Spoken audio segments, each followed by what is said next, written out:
So you've been told you're too sensitive. I know me too. I don't care, because sensitivity is power. Let's talk about it. Sometimes I resent that I was the crybaby. They call me crybaby. I was very sensitive as a child. As you can imagine, I'm very dramatic now.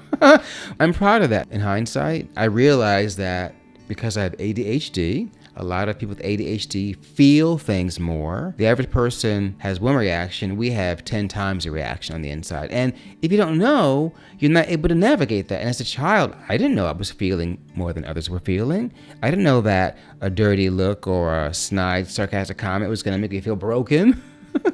I just felt broken. I genuinely felt hurt to my core. And there are some things that were said, many, many decades ago that I still remember.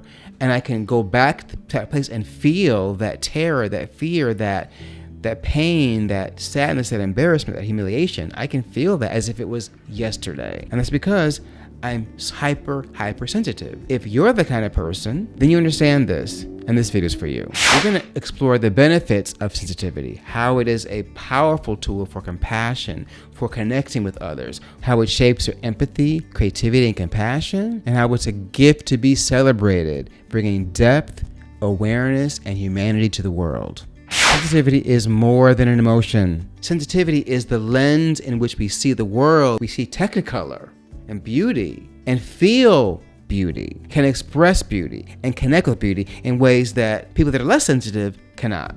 Sensitivity, by definition, is the capacity to feel. This depth of feeling is a strength and allows us to connect with others in ways that are often unseen and misunderstood. For those who are highly sensitive, like me, feelings aren't just emotions, they are deep, profound experiences. They're moments of joy that radiate through us, sorrow that sits in our bones, and empathy that allows us to carry the weight of others. It is as overwhelming as it is beautiful. For too long, society has stigmatized this deep capacity for connection. It's been seen as a weakness. Get over it, toughen up, be a man. What does sensitivity have to do with being a man? Nothing. Sensitivity is genderless. How often have sensitive people been told to manage your emotions? But you're very emotional. I know. And that comment's not helpful. I am sensitive. And that's what good at what I do. I feel. I feel for you. I feel for me. I feel for everybody. I feel too much sometimes. And I own that. And I'm working on it. And I manage it.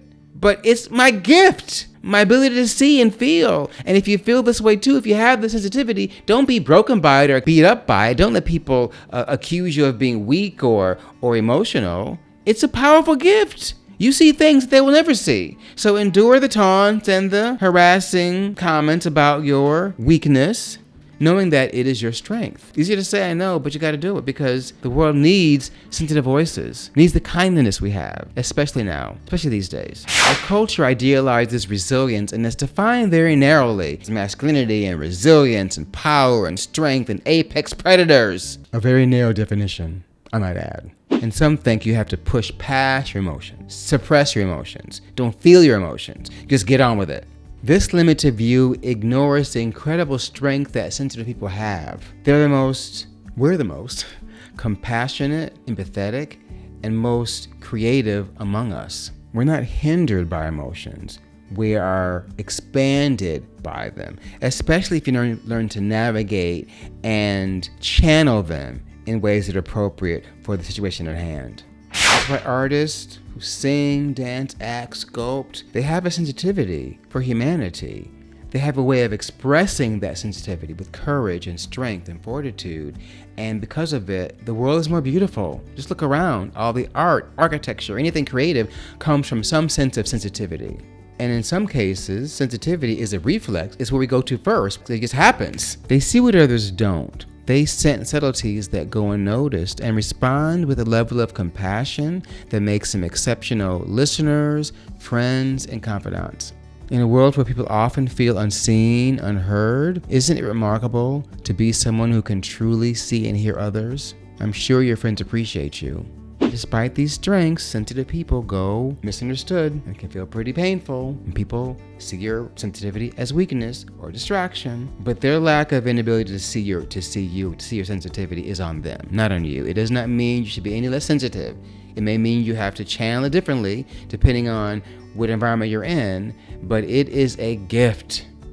And people around you that have less access to their own sensitivity, they need yours. Particularly in corporate environments, weakness can be seen as something that's undesirable, and you may feel like you've been looked over because you have more compassion and more emotional accessibility than others do. Don't let that deter you. It's a powerful tool even in the office space. If you're in school, students and teachers might not see it as valuable. As young children, particularly Gen Z, they are accused of being too sensitive, too soft, and they lack resilience.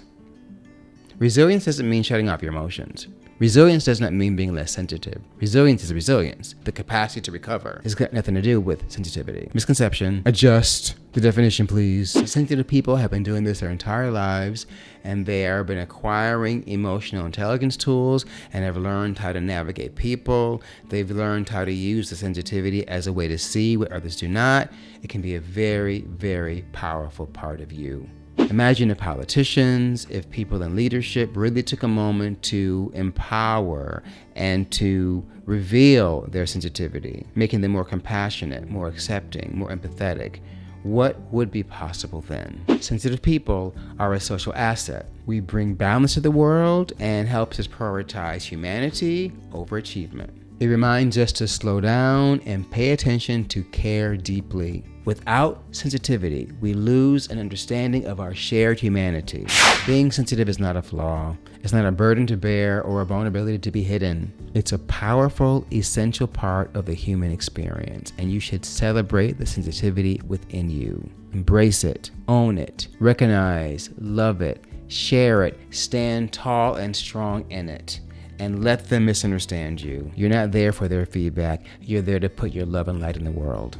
It sounds so simple and easy to say, but think about it. If you've been able to activate your sensitivity and to show people compassion and empathy and love, even in a turbulent world like now, that's powerful. That's strength. That's courage. Just by having the feelings, allowing yourself to experience. That's big. It's big. So they'll tell us that we're weak and crybabies and emotional. I flash back to my childhood. I was a very sensitive child. I'm still very sensitive. But it makes me who I am. I hope you can feel and see that. And if you're watching and you're still here, I think you can relate. And that means you are beautiful and powerful. You are everything. So please keep that light of sensitivity alive in you and be shameless in how you share it. Protect yourself and keep that space safe, but it is boundless and absolutely necessary, especially today. Okay, check out these. Thank you for watching. I'll see you there.